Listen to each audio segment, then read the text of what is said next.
afternoon, my brothers and even sisters. I know that there's a few women listening to my podcast, and maybe there'll be more and more in the future. Anyway, I'm the Roadrunner, straight out of Vegas, and the Roadrunners podcast is what I'm handling right now. And I love doing this because I was born to talk, and also I was born to write. And I wrote a hell of a book called The Roadrunner in the Yellow Zone. Without the sun's rays, we have no life. Without the moon blocking the sun, we have no life either. So that's how it is, ladies and gentlemen. We live in the yellow zone. Imagine if the earth only saw daylight and only sunlight and never any darkness. The earth would not have a chance of cooling down. The earth would go on fire. It would be on fire. We'd just have constant fires burning everywhere. We wouldn't have any water. We wouldn't have any oceans to enjoy, any rivers to enjoy looking at or enjoy swimming in or riding in a sailboat or motorboat or surfing, snow skiing. There wouldn't be any snow on Earth because there would be constant fires. There would be no rain. There would be nothing but fires. There would be no life on Earth without the sun being blocked by the moon that gives us nighttime. This is God's creation. This is our Creator. Greatest thought, giving us life on Earth and giving us the sun and the moon. They're both equal allies to each other. They're both equal entities to life on Earth. Without either one, there is no life. There is no water. There is no beautiful sky to look at. There is no air to breathe. There would be nothing but constant fires without the moon and the sun interjecting from each other. That's why I titled my book, The Roadrunner in the Yellow Zone. Because we live in the sun's rays. Without the sun, we have no life. And without the moon blocking the sun, there is no life either. And imagine no nighttime. Imagine how boring life would be without nighttime, without darkness, without the stars in the sky to look at, without the wonderment of thinking about those stars and what's beyond our life, what's beyond our atmosphere, what's beyond Earth. It gives us hope, being able to look at the stars and the darkness in the sky. And there's no better way to look at the nighttime and the stars glowing in the night air than being high in the mountains or out in the desert where you really see the stars show themselves. A lot of the stars aren't even really there. You're looking at something that's not really there. But it adds wonderment to our life. And what is the greatest thing that's created from nighttime? Not only rest, but sex. Without sex, the world would never go round. With sex, the world would go extinct without sex. It's that simple. All God's creation. God wants us to enjoy having sex, but God also wants us to handle the responsibilities from sex and give birth, to give life its beauty, which is the greatest creation from God, life.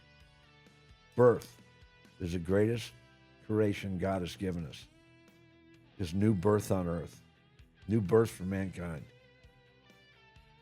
Can you imagine like a baby being born from a test tube and instead of being born in our mother's womb? We didn't have a choice of where we were born. No choice whatsoever. We didn't have a choice of choosing who our parents were and what our nationality is going to be, whether they're going to be white, black, Asian. It doesn't matter. We had no choice. So how can we be judged for something we had no choice of having? It doesn't make any sense. And that's caused from hatred on Earth. It's caused by haters that resent us for who we are, and they think that we resent them for who they are. It's all bullshit, and it's all stemmed from hate. Love makes the world go round. It's that simple. Now, I'm talking about lawyers in this podcast because I had a bad situation from two lawyers that I thought were my friends, that I thought represented me. There's two kinds of lawyers on this planet. There's lawyers that represent their clients and realize why they went to law school to learn the law and use it effectively to protect their client. Then there's lawyers that learn how to protect themselves, and they could care less about their client. They care about themselves. They care about their own time.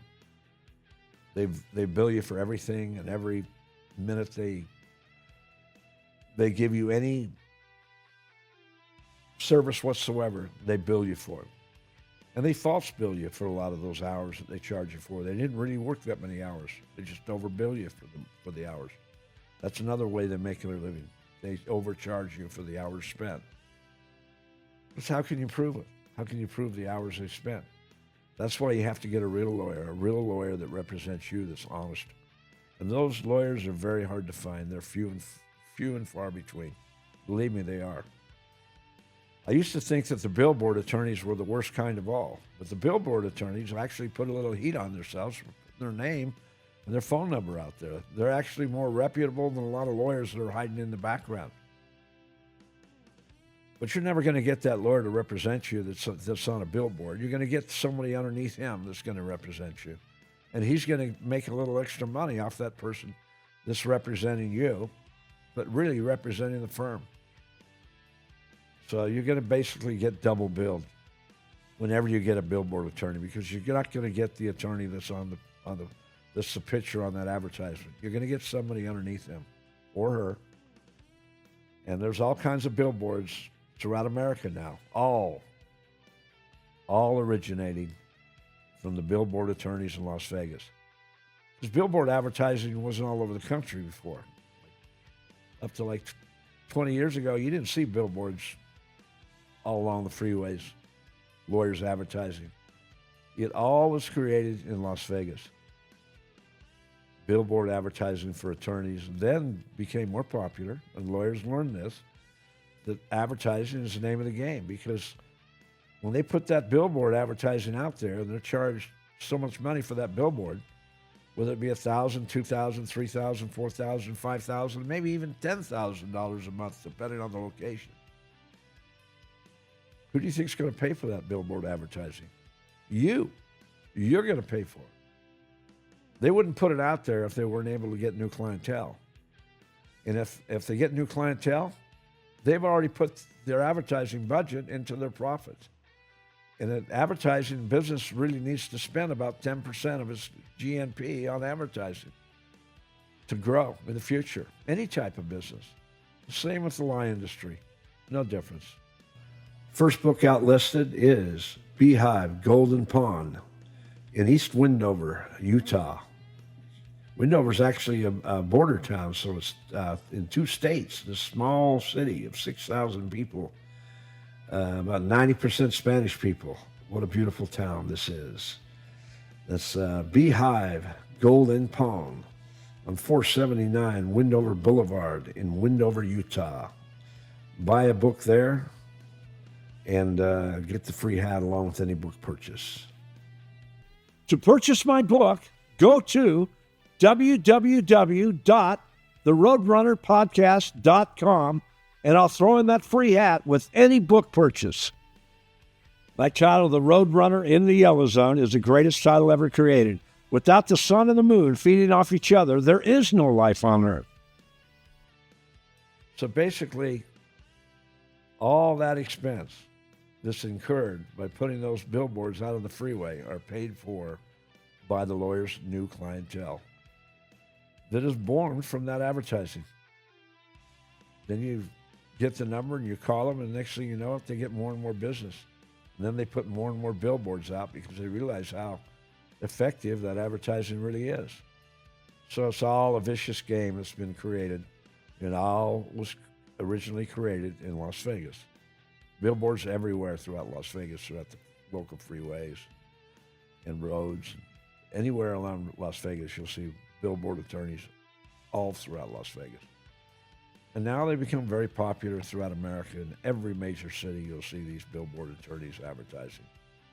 So that's the name of the game, advertising, right? Well, my way of doing things is when I've been done wrong, I like to expose people when I've been done wrong. I don't mind mentioning that person's name on my podcast because that's my power. That's my power to advertise. And I want to express that right now. I'm going to tell you who the 2 lawyers were and how they robbed me out of $150,000 and refused to give me my money back. And while they robbed me out of my money, I had the feds on my back indicting me later on for a federal court case, which I am currently waiting to go to. Waiting to go to federal court. I'm a fighter. I don't care. I'm going to fight for what I believe in, and I'm going to tell the truth of what happened on my podcast. And I'm going to expose anybody who did me wrong. I'm also going to expose people in a positive fashion that did me right. In fact, I have a great lawyer that I've had represent me when I was put on probation. Because after I wrote my book and published it in 2023,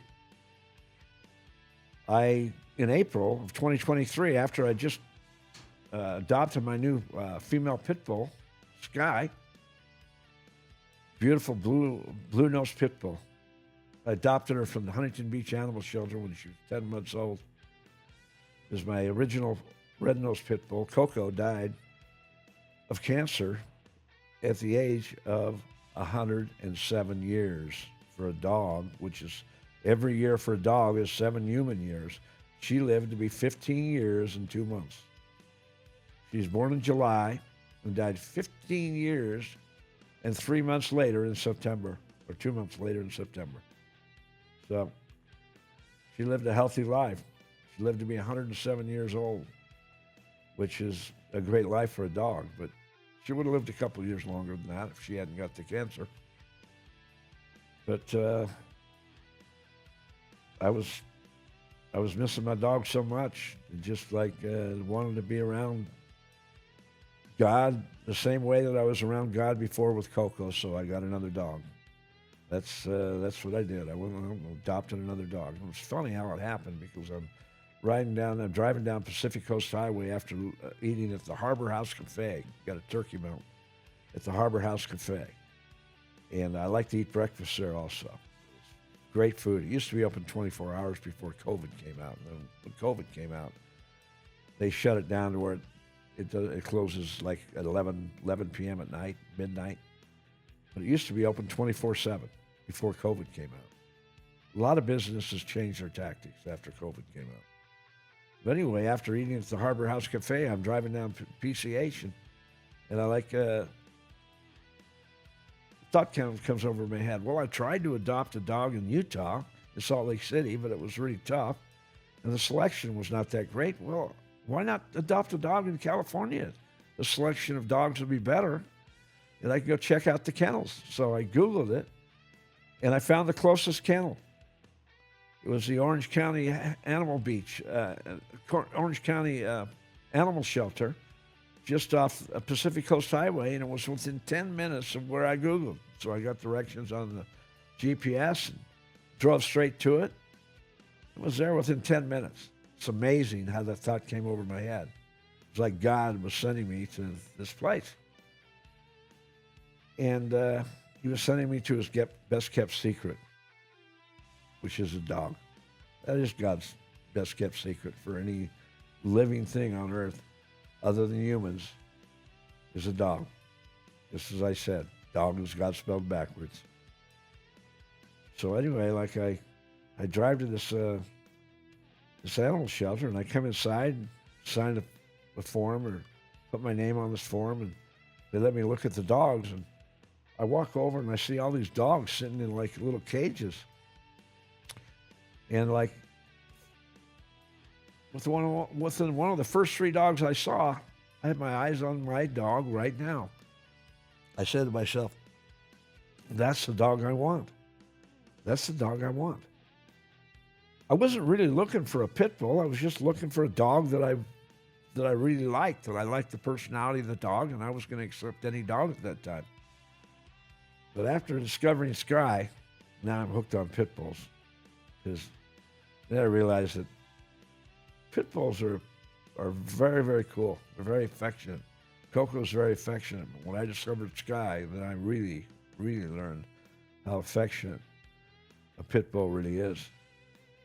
And they let me take her for a walk. And I walked her up the block for about 15 minutes. She was really full of energy and rambunctious and trying to get off the leash, but being very excited to take the walk and be out of the cage. She was so happy. And I took her back to the animal shelter, and I said, please let me adopt this dog. And they said, well, we can't let you take the dog right away. We have to check your background and see if you're able to adopt her. I said, well, how long does that take? And they said, well, it takes up to a few days. I said, okay, and I gave them all my information, and I said to myself, okay, I'm just going to hang out in L.A. and not go back to Vegas. I'm going to get this dog. And the second day while waiting, I thought, well, I'll just drive down to San Diego. They've got my number. And you get a call from them, I'll go back up there. And I'm down in San Diego playing at casino in Chula Vista. And it's a little poker casino, and it's got the Pai Gow and the Pan 9 and the Blackjack. And I call it the Pit. And then it's got about up to 10 poker tables. And I'm in there playing, and I'm in a pot limit Omaha game, 5-5 blind pot limit Omaha game. And I'm enjoying playing, and all of a sudden I get a phone call. It's from the animal shelter, Huntington Beach Animal Shelter. They said to me, well, we've decided that we're going to let you adopt Sky. And that was the original name of my pit bull, Sky. That's the greatest name ever created as far as I'm concerned. And I kept the name the same. And they said, well, we're able to let you adopt Sky, so how soon could you be here to get your dog spayed, pay the spade fee, and then you can take her? And I said, well, I'm in San Diego. I could drive up there right now, pay the spade fee, take care of business. They called me around noon, so I quit the game immediately. And I drove straight up to the animal shelter. I was still driving my van, my service van at that time. So I liked driving it, and it was enjoyable to drive even when I went to California. I could take my cooler with me, and I had a lot of space, but I didn't have a dog in the back of the van. But that was a good thing that I brought the van, because it made me think about getting a dog in the first place, maybe, because I had that van with me. So I drove the GMC Savannah service van straight up to Huntington Beach, and I got the dog, adopted the dog, paid the spade fee, and I said, am I able to take the dog out by tomorrow? And they said, yeah, we can have the dog spayed, and we think we can have you take the dog by tomorrow. If not, we'll have the dog ready for you by the next day. I said, okay, great. So I paid the spade fee. It cost a few $100, and waited for Sky to be spayed. Female, automatically, if you adopt a female from an animal shelter throughout America, you have to have them spayed. If you adopt a male, you have to have them neutered. And when a dog gets spayed, when you see a dog with an umbrella around its neck, around its head, and the larger part of the umbrella is facing outward, that's to protect the dog from reaching over and trying to bite open the stitches that have been embargoed on their body after the operation. And that's why they have the umbrella around their head. So anytime you see an umbrella around the dog's head, you know it's because they just recently were spayed. And sometimes when I saw dogs in the past, I didn't know why that was. But now, I'm just letting you know, if you ever see that, you know that the dog just was recently spayed. So, of course, she had the umbrella around her head. I took her in the service van back to Vegas. We drove straight back to Vegas when I picked her up. Straight back to my house, where she has her own backyard. And that's something that Coco never had. I lived in Weeklies for 5.5 years before I was able to save up enough money to buy a house and give Coco her backyard. Other than that, Coco was living in Weeklies and on the road with me constantly. And she was a real road warrior. She was a true road warrior, just like Sky is. They both love traveling. because I embedded them. I'm in their hope to travel and their wanting to travel right from the start. Both dogs learned how to travel right from the beginning. Now, I never took Coco across America, but I've taken Sky across America. And my first trip across America, I'm going to tell you what happened. My other retail outlet to buy a book is Chevron Gas, Liquor, and Convenience Store on 1301 East Altman Street. There's 2 Chevron stations. Make sure you get the right one. That's Chevron Liquor, Gas, and Convenience Store on 1301 East Altman Street in Ely, Nevada. You'll get the free hat whenever you purchase my book.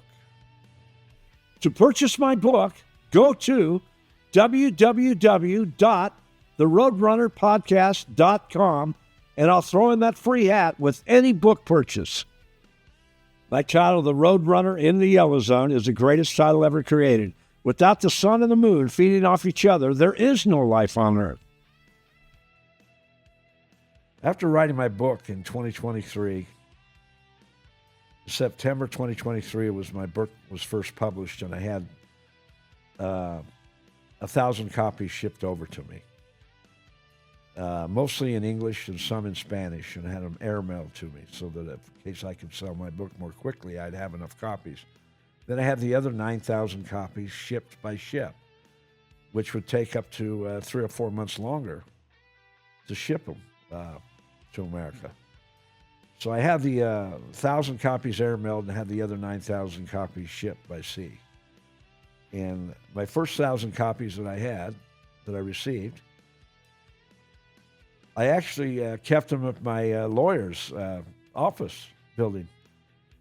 It's where his office was, my original lawyer, who I thought was like my next best friend in life. My best friend in life is Abdullah, still is to this day, other than my wife.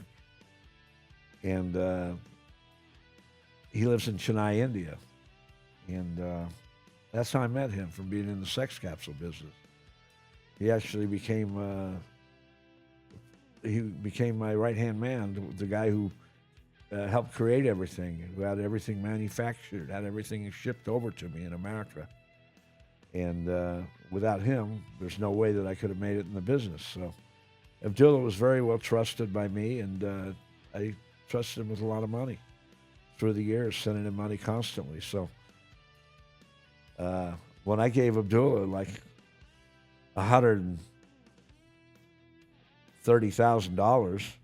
$120,000 to produce my book, to have 10,000 copies of my book produced at $12 per copy, that was like worth it to me. It was worth the chance. I never trusted him with that much money in sex capsules, in the sex capsule business. I trusted him with $120,000 to produce 10,000 copies of my book, and then also give another $15,000 to ship the books, plus another $7,000 to airmail them. So I roughly gave Abdullah like $140,000 to $150,000 for my book before I even saw a copy. And that's a lot of money to trust a foreigner with, but Abdullah built my trust, and I trusted him, and I still trust him to this day because he never robbed me out of a dime.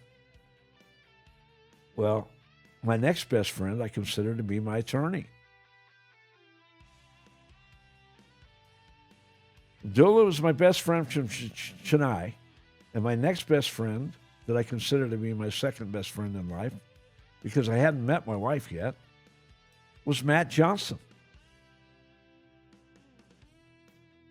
Matt Johnson at Johnson & Gubler Law, right here in Las Vegas.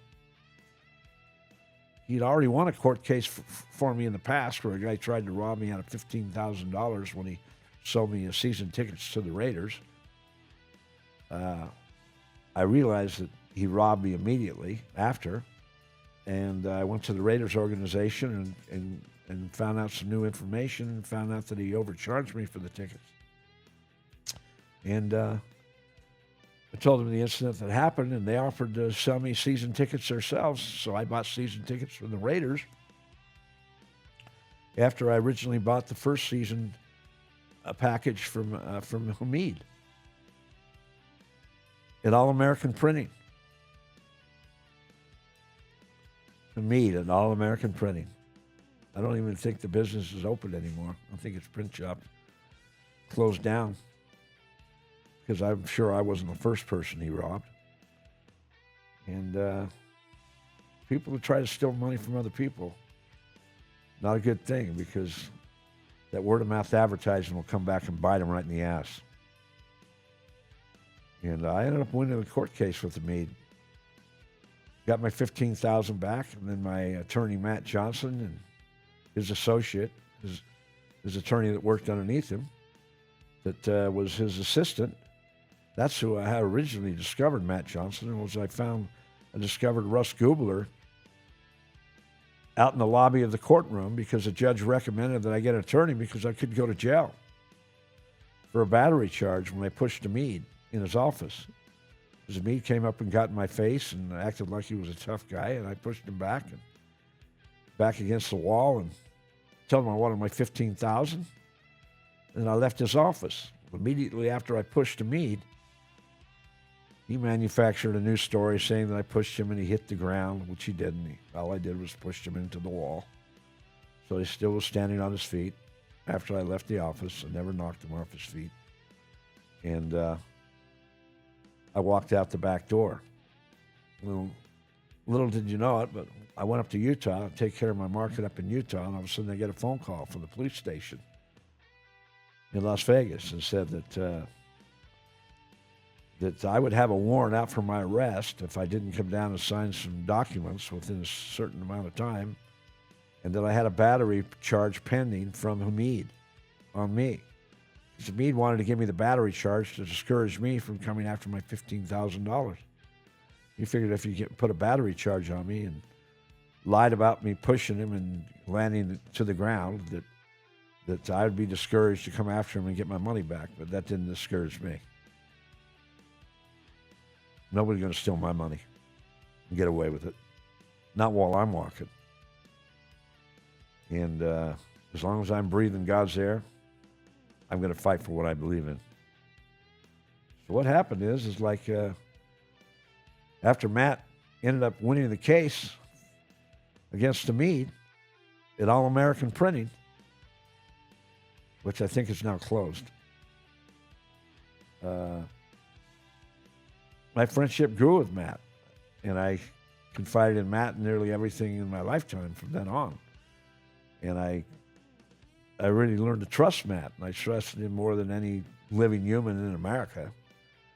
Again, Abdullah was my best friend, and Matt was second. And as our relationship grew, or I thought it was growing, I would soon find out that I was going to get bitten in the ass by Matt Johnson also. In fact, Matt even helped me with my book as far as like publishing my book. He went to University of Utah Law School, graduated at University of Utah Law School in law, got his law degree. The same school my father got his law degree in also, earlier than Matt. So my father got his law degree at the University of Utah, and then little did you know it, but Matt Johnson graduated from the same law school as my father. The difference between my father and Matt Johnson is one distinct difference: honesty. My father felt he was too honest to become a lawyer, and he would stay in the real estate business. He knew that lawyers are crooked already. And he liked the real estate business, and he studied contract law in law school, which became very effective for him writing his own contracts and protecting his clients. And my father was the most honest man that I ever knew. Sorry, I can't say that for Matt Johnson. He graduated at the same law school, University of Utah. Because that's where Matt was born and raised, and that's where I was born and raised. I was born and raised in Salt Lake City, Utah. Matt Johnson was born in Ogden, Utah, and lives in a little town called Eden. Has a house up there in Eden, Utah. Goes up there and sneaks up to Utah every weekend to see his wife. He never can get his wife to come down to Vegas to visit him in his house in Summerlin and stay with him in his house in Summerlin. Every week he goes to Utah, but he can't get her to come down to see him. And I figure that the reason why that is because thieves are weak people in the first place. That's why they're thieves. That's why they become thieves, and that's why they steal from other humans. It's because they're weak in character. I don't lie about anything. I tell the truth about everything. I enjoy doing that. That's why I enjoy this podcast. I mean, this is my joy, is to be able to tell the truth about everything. That's why I can tell you that I was a crackhead. I'm not ashamed of it. Because as long as you believe in God and you think with your heart, you can always clean up from your past mistakes, whether it be drugs or whether you've stolen from somebody or whether you've lied to somebody or whether you cheated on your wife or whatever it may be. As long as you have God and Jesus Christ in your heart, you can always improve yourself, your life, and your character, and make your character stronger, because that's what life's all about, is growing and making your character stronger. Some people don't have the talent to grow because they don't believe in themselves enough to do that. Life is psychology. That's all life is. It's like if you learn from your mistakes and you learn to become a better person, then you're growing in life. If you don't learn from your mistakes and you thwart on your past deeds and you continue to do the wrong things, then you've lost in life, and you're going to lose in life now, and you've lost in life later. So it's all about your belief in yourself and your belief in God. Because God is a good thing. If you didn't have God to believe in, you think that you would be the kind of person that you are? Well, I'll give you an example. People that don't believe in God, do you think that they really, really strive to become a better person? Where they're stuck in their own ways and they don't ever change. They remain the same. People without beliefs of the future are never thinking about growing toward the future either. It's purely psychological. And I'll give you an example about Matt Johnson. When I figured Matt to be my best friend, I never heard the line from him about, I'm your best friend. I am your good friend. I do this for you. I do that for you. I never heard that from Matt. Another friend that I had in the past who I consider to be a very good friend of mine, I knew from playing pool, and I traveled and took road trips with the guy. His name was Bernie Devlin, who I consider to be one of my best friends in life. But my trip that I was about to take now in April was about to change my thoughts from the past and into the future. It all started in April, so I just had my dog Sky for about 5 months after adopting her, about 4 months after adopting her at the Huntington Beach Animal Shelter in early December, which my dog Coco died from cancer in September. So within 2 or 3 months, I had another dog named Sky, and what a beautiful dog she is. She's now like almost 3 years old, so I've had her almost 2 years. But after adopting Sky and having her as my best four-legged friend next to me every day of my life, I decided the only way that I'm going to sell my book that I have over here now, that I'd received all my books. I'd received all my copies of my book. I had 10,000 copies sitting in a storage unit of my book, and they weren't selling because nobody knows who I am. Who cares if I charge a little bit more for my book than other books? It's the best quality book ever written. It's the best quality paper ever used. It's hardback copy. It's a better quality book than any book in Barnes & Noble that's currently sold in Barnes & Noble right now. Better quality than anything. Better quality paper because it's 703 pages in Spanish and 625 pages in English. The Spanish language is a more romantic language and less descriptive than the English language, and not quite as effective because of its romantic portrayal of the language. So Spanish language takes longer to express itself and more words, and it's actually a more romantic language than the English language. But my book is written effectively in either English or Spanish. And the reason why I was able to publish it in Spanish was because my thought of good friend, Matt, after he graduated from law school at the University of Utah, he went to BYU and got his master's degree in Spanish. So, perfect opportunity. I had him publish my book and edit my book in Spanish. I mean, edit my book, because then I had it published in India when it was put from the rough copy into the hardback copy, and the best quality book ever that came out. It's my book, I guarantee it.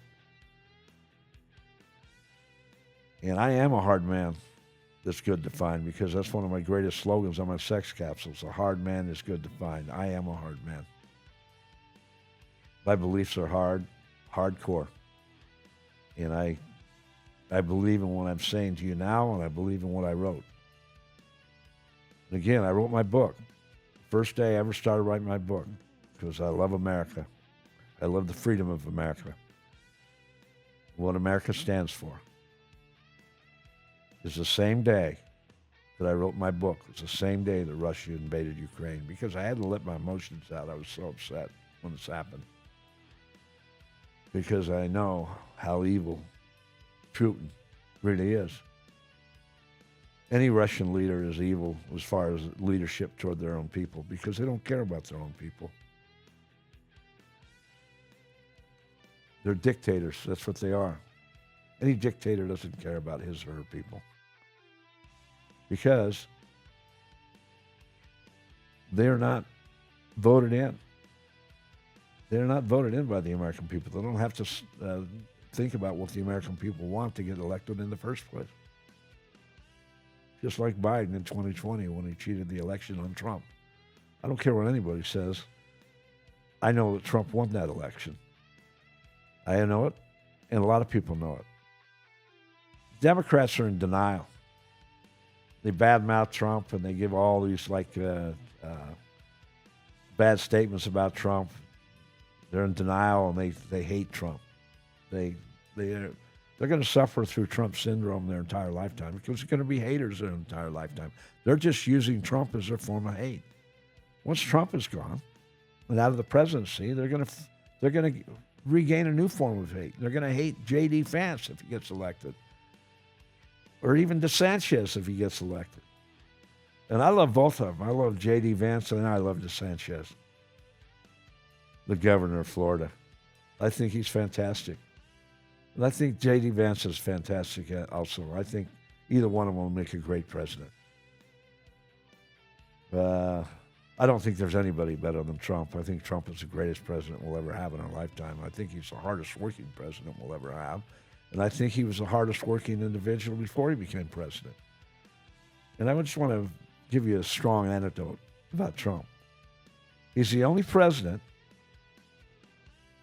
that when he left office, he was worth less money than when he came into office. In 2016, Trump was worth $1 billion more. His net worth was $1 billion more than it was worth. His net worth was when he left office in 2020.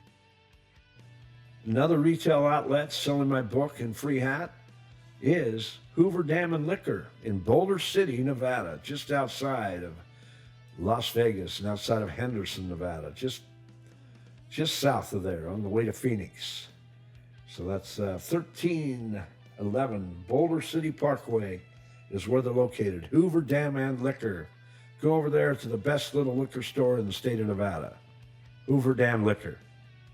To purchase my book, go to www.theroadrunnerpodcast.com, and I'll throw in that free hat with any book purchase. My title, The Roadrunner in the Yellow Zone, is the greatest title ever created. Without the sun and the moon feeding off each other, there is no life on Earth. So even though he didn't win the election the second time, but he should have, he still came back the third time. And that shows you how strong his character really is and what a fighter he really is. Trump is a pit bull. And I love pit bulls. Pit bulls are the greatest fighters of all. No dog wants to fight a pit bull because they know if a dog fights a pit bull, they already know that pit bull is going to fight to the death. And that's what pit bulls do. They fight to the death. They don't fight like other dogs. They fight to the death. And a dog can sense that. A lot of dogs are smart enough not to mess with a pit bull. And I think the only two badass dogs that can mess with a pit bull and whip a pit bull's ass is a Rottweiler or a German Shepherd. German Shepherds are badass dogs, believe me. They have a large jaw, and they can wrap that jaw around a pit bull's head because I've seen it happen to my female pit bull, Coco. The German Shepherd had her head in its covered inside her jaw and would not let go. My friend Pete tried to pry the dog's jaws apart, could not budge. That jaw was locked in on my dog's head.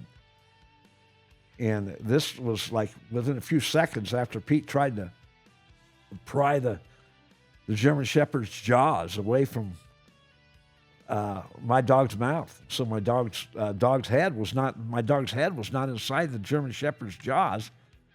After a few seconds of Pete trying to pry the German Shepherd's jaws apart, finally I don't know why, I just had the sense to do it. I don't know why I did it, but I just smacked that dog right in the head, just right square between the eyes with my fist. And it opened its jaws and let my dog out of its jaws. Didn't hurt my dog, not a mark on her head whatsoever. That dog could have hurt my female pit bull, Coco, but she didn't. And she was a huge German Shepherd, not a male German Shepherd, a huge female German Shepherd.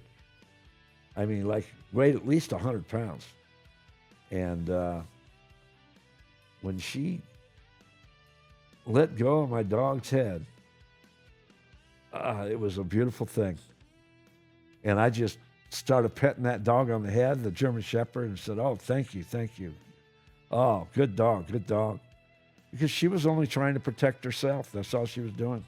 She wasn't trying to hurt my dog. She just didn't want my dog to get a hold of her jugular. That's why German Shepherds are badass dogs. I love German Shepherds. I love them to death. I think they're the greatest. And I love Rottweilers, and I love Pit Bulls, and I love all kinds of dogs. I love Heinz 57 dogs. I love them all. They're all beautiful. I'm not real wild about Dobermans. Part Greyhound and part Rottweiler. That's what a Doberman is. They have the small head. They go crazy as they get older. Doberman's about the only dog that I really not too wild about. I'll take a cat over a Doberman. I'd rather have a cat than a Doberman. But as far as that goes, I love all dogs. Even a Doberman is a good dog to its owner. So I'll just leave it at that. Getting back to the most important point. 4 months after having Sky, I decided to take a road trip. So I put the books in my trunk of my Mercedes, my other sports car, because I love driving sports cars. Sports cars are the funnest cars to drive. And my Porsche is not a road car. I just drive that in town. It's like a grocery store car. Where when I ride to the gym or whatever, that's basically when I drive my Porsche. And the Mercedes, how I got the Mercedes, I'll have to tell you later on how I got the Mercedes. But I take my Mercedes, and it's a very funny story about how I got my Mercedes. I didn't pick the car out. My stripper girlfriend picked it out, who I met before I met my wife. She picked the car out, which I repoed and took back because I caught her stealing from me. But I'll tell you that story later on. So anyway, I say to myself, I'm going to drive back to Mar-a-Lago to meet Trump, because I want Trump to get reelected. in the 2024 election. I don't like Joe Biden. Joe Biden is a liar and a thief. And I hate him as much as I hate Obama, because Obama is the same thing, a liar and a thief. But I don't think Joe Biden is gay like Obama. I know Obama was gay. No doubt in my mind. You can get the video Trump card produced by Dinesh D'Souza and see the truth for yourself. But Obama is gay. He just doesn't want the public to know that. But he's just like a dollar bill. You turn one side around and you see one side of the dollar bill, and you turn the other side around and you see the other side. Well, that's what Obama's like. Obama's like a switch hitter. But getting back to my trip, I'm like driving back toward Mar-a-Lago in my Mercedes. That's my road car, a turbo Mercedes. I love it. Picked out by a stripper. The greatest decision she ever made the whole time I knew her. Two greatest decisions she's ever made: when she left the strip club that night and I took her home. That was the first best decision she made. But the second greatest decision she made, which was even better than the first, was when she decided that she wanted the Mercedes, the turbo Mercedes that I bought for her and repoed and now have for myself. I'm proud of it.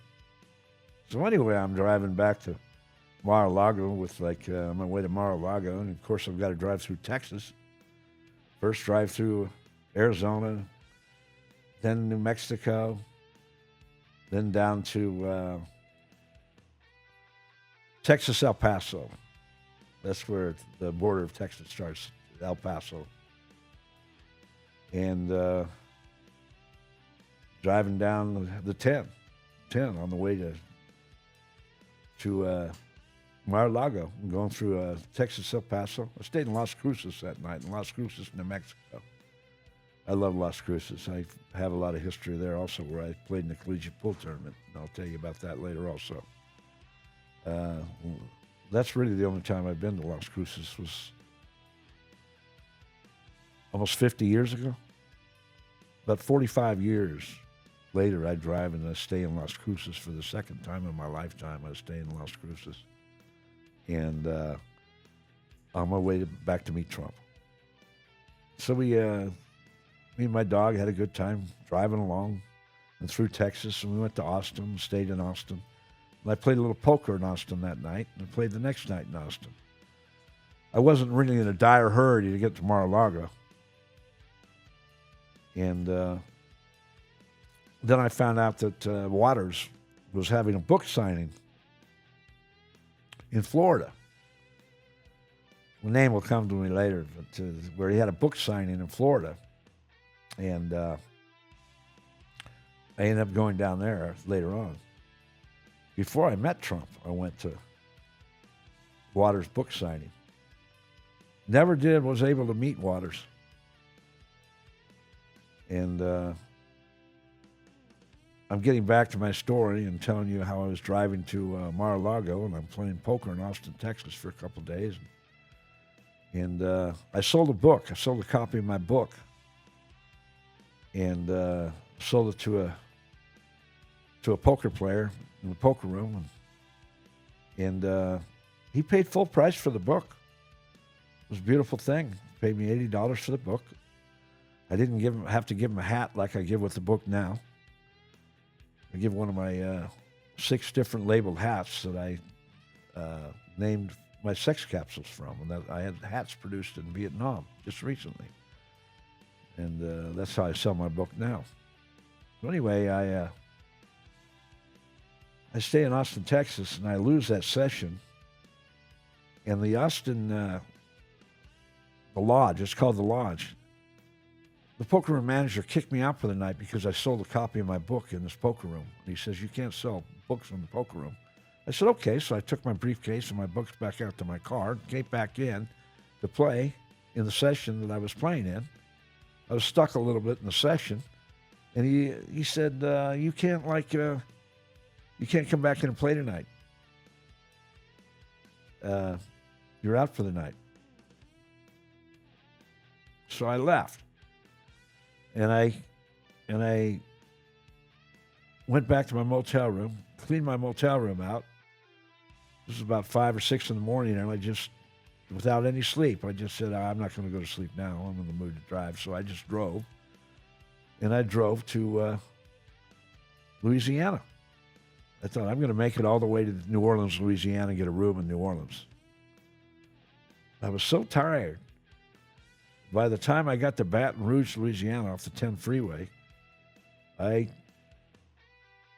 got a room. Got a Motel 6 room right off the freeway, West Baton Rouge.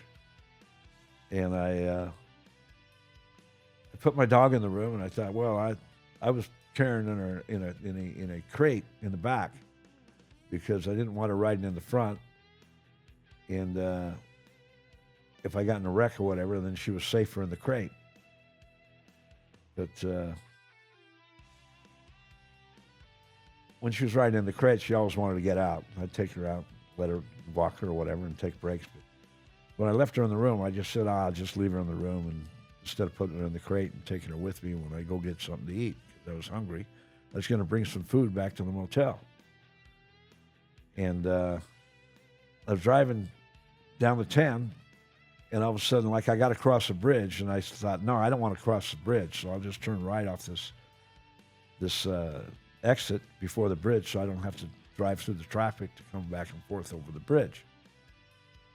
There was no toll, like on the East Coast, which you get tolled for every bridge you drive over. Louisiana, you don't get tolled. That's another beautiful thing about Louisiana. Anyway, I took the ride off the exit. I'm driving up to find some place to eat, and all of a sudden I see a Greek food restaurant on the left-hand side. Oh, that sounds great.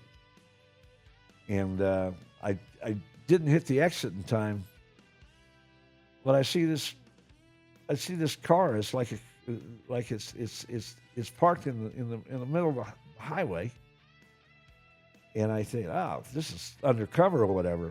No big deal. I'll just turned around and came back down to the Greek restaurant, parked my car, and went inside. And ordered the food to go, and I went back out the side of the building, and I smoked a half a joint. I pulled my joint out of my soap dish and smoked it, and I was like, I don't know. I guess I was too tired to worry about the undercover cop that was sitting across the street. Thought he was worried about more important things. But I guess he had his binoculars on me when I was smoking the joint outside the restaurant, waiting for my food to be prepared. And anyway, I went in the restaurant, and I saw another cop with his badge hanging out, sitting in the restaurant. And I thought, what the heck? I'll sell him my book. So I went and grabbed my book, and I brought it inside, and I told him, I'll sell you this book. And he said, no, I'm not interested. So I went outside, took my book out to my car. Then all of a sudden, the undercover cop comes over, parks his car over by my car, and he says, are you smoking weed? I said, why? Did you see me smoke a joint? Are you worried about me smoking a half a joint while I was waiting for my food to be prepared? Hey, I'm from Nevada. Nevada's a free state. I'm from the freest state in America. Nevada, laid back. There's no cop that would possibly harass me for smoking a joint. No cop would ever come after me in the state of Nevada for that. But I live a life on the West Coast. I forgot that I was on the East Coast. Louisiana, how corrupt Baton Rouge really is. And next thing you know, he's got me in handcuffs. He's checking my car, and they bring the dogs over to check my car, and then they got cop cars parked around my car. He asks me where I'm staying, and I tell him where I was staying, and then they go back and they check my room, and they find 5 ounces of weed in my suitcase. Take your car to Zach Call's Urban Auto Works on 1010 North Stephanie Street, Suite 1A. I can guarantee it'll be the best mechanical work that will ever be done on your car. It's a personalized job for them. It's not a game of numbers. They're conscientious on anything they do. That includes oil changes, fluid flushes, alignments, brakes. Any kind of diagnostic work that needs to be done, they specialize in, and they do all types of engine work, top of the line. Take your car to Zach Hall's Urban Auto Works on 1010 North Stephanie Street, Suite 1A in Henderson, Nevada, straight out of Vegas.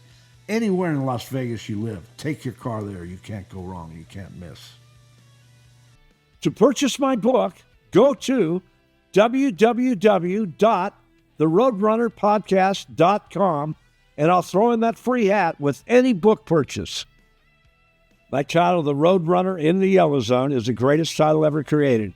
Without the sun and the moon feeding off each other, there is no life on Earth. So anyway, this Detective Gilbert was an asshole. He lied his ass off, played games with me, got me to try to sign me have me sign a piece of paper. And I said, I'm not signing shit. And the smartest thing I did was not sign it. Because he was trying to get me to stay in there longer, get locked up for a longer period of time, or it was mandatory. I would be something. He was playing games, and I wouldn't sign the form. And I ended up staying in jail. And I stayed in jail for 9 days. The funny thing about it is like I should have only been in jail for like 2 days, because I called my son the next day after I was in jail. I called my youngest son the next day. And this is a bizarre story, because when I called my youngest son, I mean, you think that you can count on your son to do something for you, right? No, that's not the case. I am not close to my relatives. The only thing I was close to is my mother and father. As far as my sons go, they're game players, just like my brothers are game players. I have 3 older brothers, and I have 2 sons, and they're all game players.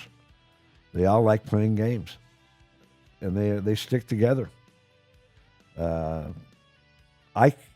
can't count on any one of them, any one of my 3 brothers or my 2 sons to do anything for me. I cannot count on. Just like I could never count on my attorney, Matt Johnson, that I thought was my best friend. Turned out stabbing me in the back in the future. And let me tell you something about people. When they when they tell you what good friends they are and how good they are to you and this and that, try to make it sound like they've done you so righteously and they've had your back, whatever instance it is, and they go out of their way to tell you that, walk away, because a good friend or a good relative will never have to explain why they're a good relative or a good friend. They just don't have to explain themselves. Good friends don't do it. Only friends that want to impress you that they're such a great friend, they'll go out of their way to do that. Because deep down, they know they're not. It's like basically they're trying to sell you a car on a used car lot. It's just a terrible statement for a friend to make to you, say and tell you why they're such a good friend. It's a phony statement. 100% phony. Just like your relatives that try to play the game on you and they tell you what good relatives they are and why you're a bad relative and they're so good. They're better than you. They're full of shit. Don't listen to it. Walk away from it. Every time, I guarantee you, they're lying and they're trying to sell you a used car. And I guarantee you that if you walk away, you're going to be much happier and much more content in life to get away from people like that, whether they be your relatives or act like they're your friends. When I sat in jail for 9 days, I had a hard time getting out. I had a hard time making a phone call. I couldn't call anybody collect because I had no commissary. I had no money to set up on my phone to where I could call collect. So I had no opportunity whatsoever to contact anybody unless they accepted my collect call. I called 2 of my oldest brothers. They would never answer the phone. I called my youngest son 5 days in a row. After the first day, he hung up on me and said, "No, I'm not getting involved in your business." All I said to him was, "JT," I said, "all you have to do is just call my lawyers and let them know where I'm at. Nobody knows that I'm in the Baton Rouge jail. Nobody knows I'm in jail, including my wife. Nobody knows where I'm at. Please call my lawyers and tell them where I'm at so I can bail myself out. They can come with my own money and bail me out, or they can wire me the money and wire it to a bondsman. But I need you to call my lawyers and let them know where I'm at. No, I'm not getting involved," and hung up. And for 5 days, I called him on the phone. He never answered the phone again, nor my brothers ever answered the phone again. So I sat in jail for 7 days longer than I was supposed to have to sit there, because all I had to do was bond myself out. My bail was $170,000. My bond was 12% of that, which was $21,000 to bond myself out of jail with my own money that I would never get back. But who wants to sit in jail and wait for 6 months to see a judge? Of course I wanted to bond myself out. I just needed to get in touch with somebody to do it. So finally I got an inmate to call his sister, talk to his sister on the phone, and get her to call my law firm, Johnson & Gubler, and get Matt to take care of business. And finally, after being in jail for like 5 or 6 days, finally on the 7th day, I finally get Matt on the phone, get his receptionist, and get Matt on the phone, get him to answer the phone, and he says, "Okay, I'm going to take care of it." He had like Mike Sampt, his other lawyer friend that took my $150,000 from me on a retainer, got me to sign a phony contract, a flat rate contract, a predatory contract. That's what they did. They targeted me and had me sign a flat rate contract that they had drawn up to their advantage, to their total advantage. And they did this on purpose because they wanted to protect themselves. You remember what I said about lawyers protecting themselves and lawyers protecting you? There's two types of lawyers. Well, I had two lawyers working together that were both thieves, took a $150,000 retainer from me, and had no inclination of ever giving it back if I wasn't indicted. They had no right to take $150,000 in the first place from a targeted text that I received from the federal task force. That's why they took $150,000 as a retainer, a $150,000 retainer from a targeted text. I hadn't even been indicted yet. They had no justification to take that kind of money, and that's why I'm taking them to district court and filing a case with them in district court, because I've already turned them into the Bar Association. But the Bar Association is a phony organization, just like the Gaming Commission in Nevada. They both suck. They're the worst. The Gaming Commission is meaningless, and the Bar Association is meaningless in the state of Nevada. They are meaningless. They don't mean a thing. They cater to the casinos, and the casinos cater to themselves. The casinos don't care about the Bar Association because they know they're full of shit. The Bar Association does whatever the casinos tell them to do. And that's not the way it's supposed to be. The Bar Association is supposed to keep the casinos honest and make them reputable and make them do the right things. Well, when they make a bad decision in a poker room and they basically allow cheating to happen in a game, that's not good. That's why the Gaming Commission is there, is to protect you from being cheated. That's why the Gaming Commission exists. And that's why the Bar Association exists, to protect you from thieving lawyers, which they don't do. So I've already gone through the process of the Bar Association. Now I'm exposing both Mike Sampt, the thieving attorney, and Matt Johnson. That's Matt Johnson and Johnson & Gubler, including his whore lawyer, Russ Gubler, who overcharged me on my wife's visa, charged me up to $10,000, hasn't even got past the first stage on my wife's visa. Has been waiting to come to America for like 2 years. I need Trump. I need Melania Trump. I need anybody around Trump to help get my wife over here to America so she can obtain her visa to come to America and be with me. This has been going on for 2 years now. It's in the 21st month of its stage to where, like, I still haven't gotten any confirmation regarding my wife's visa. The government has not contacted me regarding that. Anything that happened to me has nothing to do with my wife's visa. So what I'm saying is like this has all been going on and being a long process, and I need somebody to step forward and help get my wife over here to America. I'm so lucky to be married to the most beautiful woman on earth, and I love her dearly. I want and I need to be with my wife. It's been since last May since I was able to go to Vietnam and see her. They won't even let me travel to Vietnam. They took my passport, confiscated my passport, and will not let me travel abroad until my court case occurs. Now I'm fighting my court case. I have a public defender defending me in my court case, or maybe myself. Maybe I'll defend myself. I don't know what to do. I mean, I can't afford to hire another thieving attorney that's going to rob me out of my money, and I am not spending another dime on an attorney to defend me when I've already had two attorneys that have tried to steal the money from me and will not return it. I'm tired of thieving lawyers. I want nothing to do with them. And I'm just saying this right now.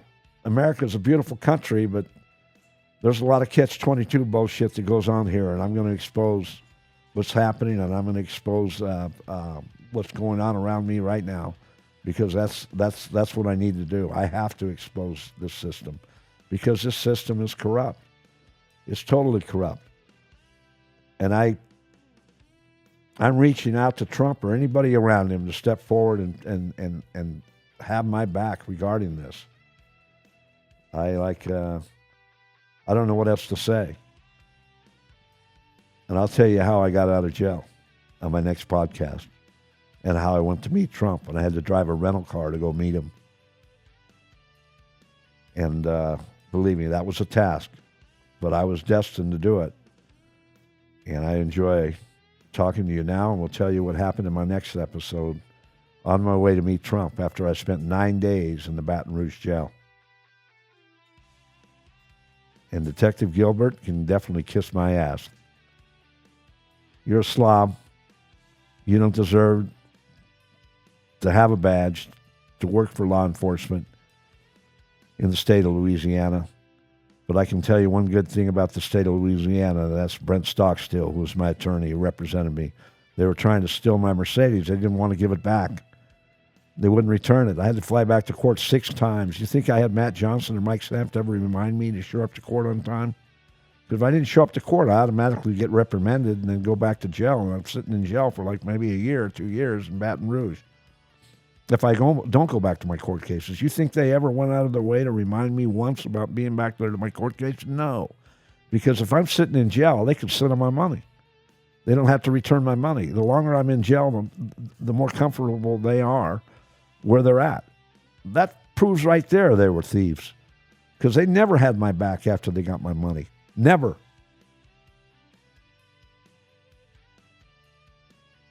Both of these attorneys need to be disbarred, but they won't be disbarred. But I'm saying is I'm going to do everything I can to expose them, because I warned them. Give me my money back. Give me 2/3 of my money back. I tried to get them to give half of my retainer back and still remain being my attorneys, but they refused to do it. They would not give me half my money back last April in 2025. Well, I was still on probation. When I went back to get my money from them, neither one of them would give me half of my retainer, remain my attorneys. And then I went to Matt, and I told Matt, I says, you're a lying scumbag. You know what I signed in the contract. You didn't verbally warn me what I signed. You never went out of your way to tell me anything. You sat there and watched me sign the contract, and then you took my money, $30,000, 5 times, 5 $30,000 checks I gave them to pay my retainer off. I slow-rolled them on purpose, just in case it took time for me to be indicted. But I never did get indicted while they had my money and while they were still my attorneys. So I fired them in April. Then all of a sudden I get indicted like in August. 2 or 3 months later, I get indicted. How convenient. I can't prove it. You know, maybe like one of them called up the prosecutor, maybe reminded them that I turned them into the Bar Association. Who knows? Who knows what goes on behind closed doors? Because I don't trust any of them. The only thing I trust is God, and I trust the path that I was on. I was on a beautiful path. Selling sex capsules was the greatest thing I ever did in my lifetime. It was the most helpful thing I did to mankind. I saved thousands of men from having heart attacks. In 16 years that I sold sex capsules, I saved thousands of men from having heart attacks and women from having heart attacks, even though my female pill was not as popular as the male capsule and needs to become more popular in America. Because both my sister and mother died from breast cancer. When I was 27, my mother died at the age of 60. When I was 43, my sister died at the age of 56 or 54. She died at 54. She was 11 years older than me. That's correct. They both died from breast cancer. I didn't know anything about the sex capsule business at that time. I wish I had, and I wish I could have had the knowledge that I have now, so my mother could have taken the female pill and maybe eliminated the chance of inheriting breast cancer. But I didn't have that knowledge at the time, but I do now. My knowledge is greater about sex capsules and sex pills than anybody in the world. That goes for Viagra or Cialis. I know more about the aphrodisiacs, more about the purpose of the capsule, how it works, how the pill works, and I know the aphrodisiacs provided. There's only one bad aphrodisiac that comes out about sex capsules or about sex pills, about Viagra. That's if you take them too often. It can slowly harm your eyesight. It can slowly harm your eyesight to where maybe you'll have to wear glasses someday later on because you took too much Viagra that you weren't supposed to take. The government doesn't know about sex capsules. They don't care to know, and they don't want the public to know either, because if they educate the public about sex capsules, then then Big Pharma's lost its share in the market, which is Viagra and Cialis. The government does not want to go out of its way to remind people how healthy sex capsules really are, but people did find out how healthy sex capsules are, and I'm going to tell you more about this in my podcast as I continue, because I have to share this with you. I have to share it because this is why I'm doing my live podcast. I have to share my knowledge and my experiences in the past. And I will expose everybody that did me wrong, and I'll also expose people that did me right in a positive fashion. But I feel bad for those people that did me the wrong way and expose them in a negative fashion, because they were warned before I even did this, before I even started my podcast. I told them I was going to start a podcast a year ago. I told them I was going to be doing this, and I would expose them. I would expose my attorneys if they didn't give me back my money. They laughed about it. They thought it was no big deal. They thought, well, we're not worried about him. He's not going to do a live podcast in the first place. We don't have to worry about being exposed because he's a nobody. We just stole from a nobody. All they were doing was hiding me behind the law while they did it. I'm going to do it a different way. I'm going to expose them, and I'm going to get my money back through the district court. I'm going to do it the right way, but I'm going to expose them until the day I die, because that's the way I am. A hard man is good to find. And I'd like to just end this one more time. If you get bored in life, get a dog. Dog is God spelled backwards. So be around God and get a dog.